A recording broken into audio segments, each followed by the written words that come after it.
The right to privacy is enshrined in our Constitution, and in the past, this has been a bipartisan issue. In fact, I've worked closely with my friend across the aisle, the chairman of the committee, Mr. Jordan, on protecting the privacy of all Americans. We both stood up to our own party sometimes on this issue, and so I'm disappointed that it doesn't seem to be a bipartisan mandate anymore, and that privacy is pushed to the background, because I think that all Americans would be horrified, absolutely horrified, to know that when it comes to health care, Republicans are suddenly abandoning the need for privacy, that Americans' private medical information could be released if someone just doesn't agree with their personal treatment plan or their private medical conditions. Well, I refuse to give up the fight for privacy for all Americans' medical information. A doctor's relationship with their patients is predicated on trust and privacy. Patients trust their doctors to keep their discussions private, and everybody else who can access the medical system to keep that information private, so that patients can freely provide information that the doctor can use to best provide care. So Dr. Heim, please answer yes or no. Are you a general and trauma surgeon? Yes, ma'am. And when you graduated from medical school, like every other doctor, did you take the Hippocratic Oath? Yes, ma'am.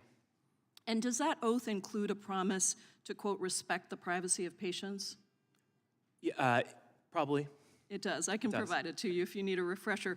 And if you or your colleagues had a patient who decided not to undergo surgery because of its side effects, would you keep that decision confidential in compliance with your oath?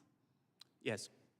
And if there was a late-stage cancer patient who didn't want to undergo aggressive chemotherapy, should any doctor keep that decision confidential in compliance with the oath? Of course, absolutely. And yet, despite your oath to protect patient privacy, you have admitted in your testimony today that you released the medical records of children who were patients at Texas Children's Hospital, correct? Incorrect. You didn't release that information? DOJ never charged it. Did you or did you not release the information of children? No, not any identifiable patient information. No. Actually, are you aware that the HIPAA violations do not just say you can redact a name, you actually have to redact multiple? Everything I released was HIPAA compliant as confirmed by the DOJ's charges. The removal of a patient's name alone is not enough to satisfy HIPAA's privacy rule requirements. The privacy rule requires de-identified health information to be stripped of 18 specific identifiers.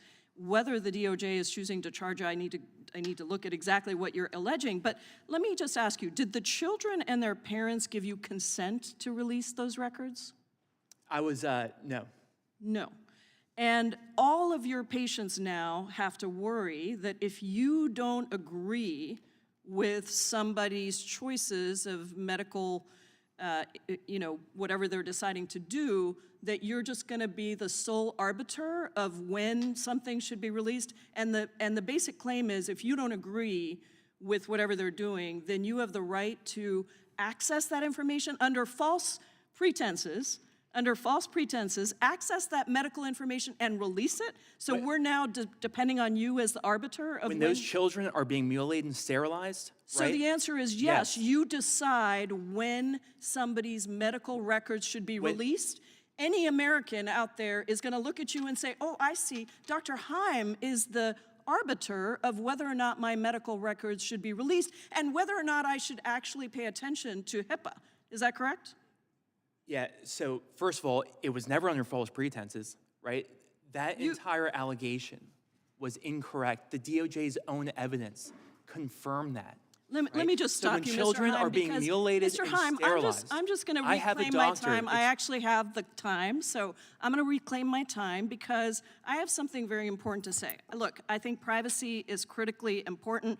It is also true that transgender children are literally 1.4% of all adolescents and teens, and they are facing a massive torrent of bullying and cruelty from Republicans, members of this committee. And when you heard Mr. Leslie say that suicide is the #1 cause of death amongst young people, what you have done and what these Republicans have done is absolutely shameful in my view, that you are continuing to go after and bully transgender children and their families who literally are doing what their doctors have told them, what they know medical research to be safe, and you want to be the arbiter of when medical information is going to be released? Gentlelady's time has expired. I understand. I don't believe that any American would want their medical records to be released, and I hope that my colleagues who have been with me on privacy would understand that this is a grave violation. Thank you, Mr. Chairman.